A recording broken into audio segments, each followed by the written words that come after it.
Hey, what's going on? It's Justin from JG Design and Fab. We're here with the gentleman's Merc today. I wanted to take a minute to go over all of the little custom stuff that we had done. We kept all of the stock front end, the stock grille, and we just kind of cleaned it up. We had rounded our hood corners, we shaved our headlights, we Frenched the headlights, we shaved the parking lights, and then we just left as much of the factory front end as possible, and then we transitioned into the chop on the roof.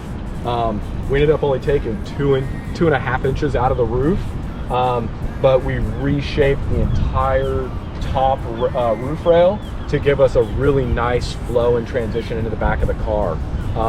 The real custom aspect of this was these are 56 Buick door tops, and once I fit those on there, I realized I had the Sweetheart sweep as well from that same car, so we graphed the top of the 56 Buick doors in this Sweetheart sweep line into it with the Buick door tops as well. This created a ton of issues for us, and I ended up having to scratch build the B pillar, the rear half of the C pillar, and then the vent windows. These stock cars came with a vent window on the garnish molding.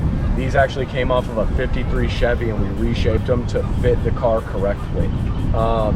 We shaved the door handles off, and we did the 46 to 48 door buttons, but these are attached to a door popper that hits a micro switch, and then it actually engages an electric door popper.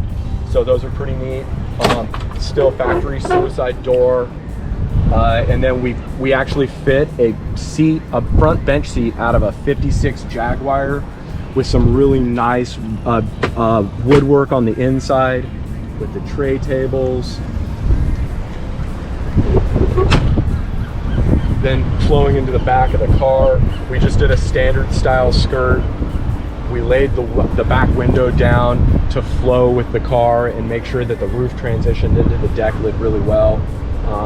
We shaved our fuel filler, our rear tail lights, and then we ended up shaving the key for the trunk, and we ended up going with a Kaiser overrider that I flattened. Those Kaiser overriders have a really big peak, but I wanted it to transition with the back of the car real smooth.